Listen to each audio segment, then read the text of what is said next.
Hey everyone, this is Keith Gleason, host of Indie Comics Relay, creator of the Mighty Mascots, and promoter for the Plastic City Comic Con. And I'm here with another comic review. Before I get into that, just want to remind everybody Plastic City has been announced for July 20th in Leominster, Mass. In a new venue. We're still keeping it low. We're still keeping it about comics. And we are doing it a $10 admission still.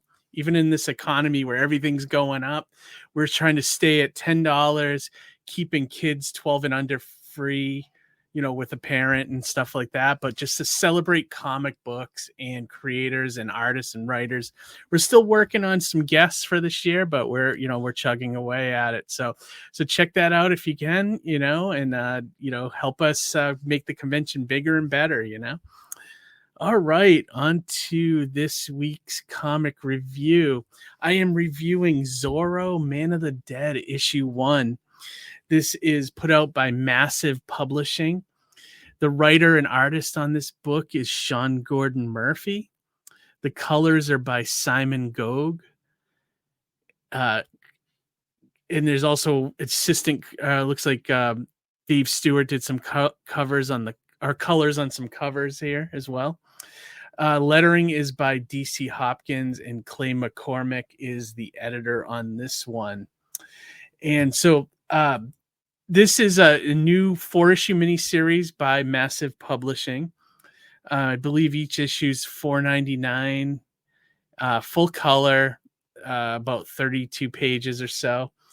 I didn't count it, unfortunately. And then for a short synopsis on this issue, I'm just going to read you right off of the website here. Don Quixote meets Narcos in Sean Gordon Murphy's Zorro Man of the Dead 4-issue miniseries. In this modern reimagining, the writer-artist behind DC Comics' Batman White Knight uses his signature style to deliver a fresh take on the legendary swashbuckling hero. Diego is a young man who's convinced that he's Zorro. As a child, he suffered a psychotic break after witnessing the murder of his parents by the drug cartel in his village. To cope with the trauma, he embraced the 200-year-old legend of Zorro by donning the mask, training with the sword, and declaring war on the narcos for the sake of his people. So, yeah, I didn't want to get too much in this story because, I feel like I don't like to spoil things, and I love that I want people to experience the comic like I did for the first time. Now, I actually backed the Kickstarter on this one, which is supposed to be a collected edition of the whole miniseries. But the folks behind the Kickstarter, which I imagine is Massive and Sean Gordon Murphy, they have been releasing each issue into the stores, but also sharing the digital versions with the backers. So that's why I was able to read number 1. I'm glad I did. I now I'm going to probably wait for the rest of the miniseries to come out so I can just read it all in one big chunk, which is why I like the graphic novels, or anytime I get a miniseries, I try to save up all the issues and then read it all at once. I guess I've been spoiled by Netflix and streaming in that way, but I also it's more satisfying to have it all there ready to go, so I'm looking forward to that. So my critique on, the artwork, I just noticed a difference when, creators are doing their own, own like comics, and not working for the big two. I just noticed there's so much love and energy put into the story and the artwork. And I think it's apparent with Sean Gordon Murphy's Zorro, but also with his previous series that Massive published, Plot Holes, which I did do a review on that as well. So if you want to check that out, check that out. But I seriously, I think Sean Gordon Murphy is one of the best modern creators working in comics right now. Everything he's done has just been so great, just very exciting. The artwork, I love his artwork style. It's very different from anything else out there. It kind of reminds me of a cross between Mike Mignola and a Walt Simonson or something like that. So anything he ever touches, I'm always looking to check out, and Zorro is a character that I know there's tremendous amounts of history with the novels and like the films and everything like that, but it's a character that I know honestly very little about. Like, I was a fan of, the two most recent films in the last 20 years, the two that were made with Antonio Banderas. I thought those were a lot of fun. It was like a just fun summer film, kind of popcorn crunching movies, lots of action, like turn off your brain kind of thing. And I really enjoyed that. And then my only other experience with Zorro was I used to love the Filmation cartoon when I was a kid. I know I've seen a bunch of those.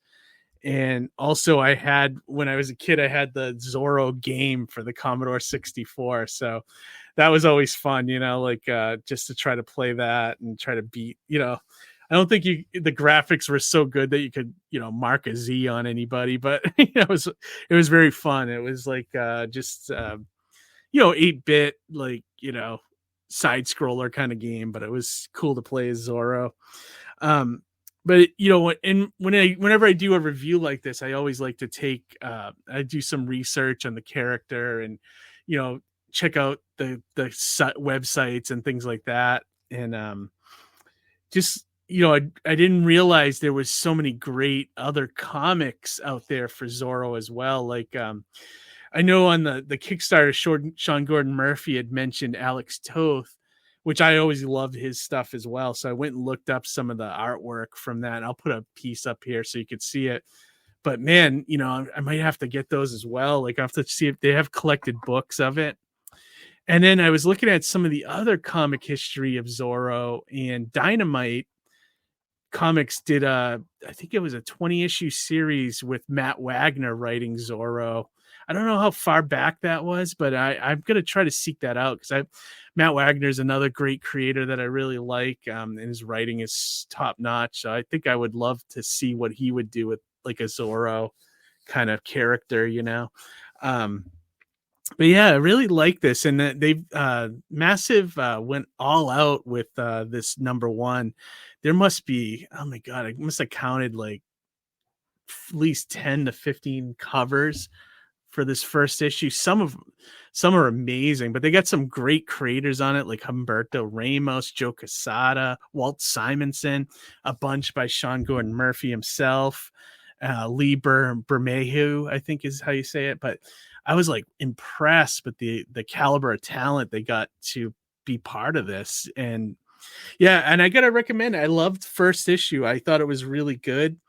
I think you should get it. I mean, I know there's been a lot of like YouTubers out there, like going off about this comic, because there's like a character in it that's lesbian, and they're crying, oh, they're gonna do the bait and switch and make her Zorro and stuff. But it does, from what I read, and I trust Sean Gordon Murphy as a creator, it does not look like that's happening here.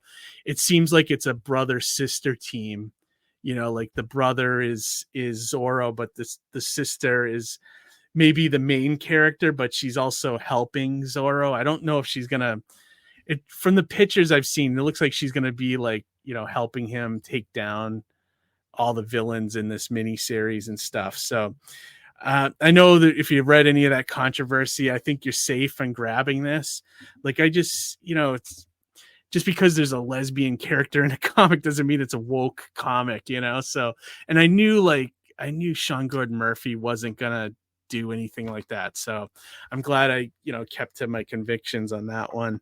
But yeah, definitely check it out. I think it's great. And if you could, I know it just came out this past Wednesday at the comic store that I work at, and I'm sure it's around in other places. And I think you can get it digitally too from the Massive website. So I highly recommend it. I think it's worth checking out, especially if you like his other stuff, like the White Knight stuff or anything that he did for Vertigo in the early days. I think you'll love this.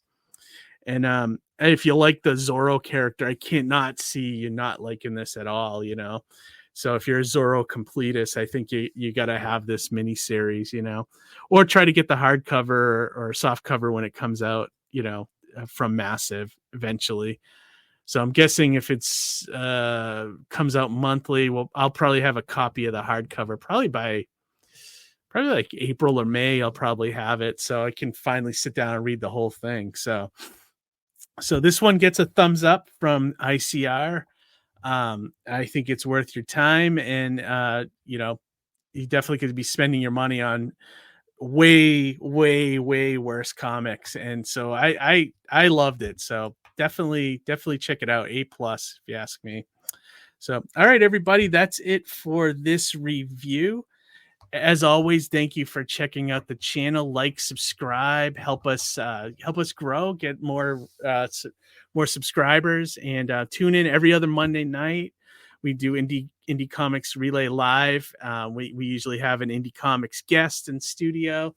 We have a little fun with the chat, and we also just talk to creators and get to learn about their comics and their processes. So it's definitely all great stuff, and we have a lot of fun doing it. So we'd love to have you guys join us and interact with us.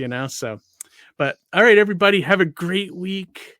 Read some comics, and we will talk to you later. All right, bye.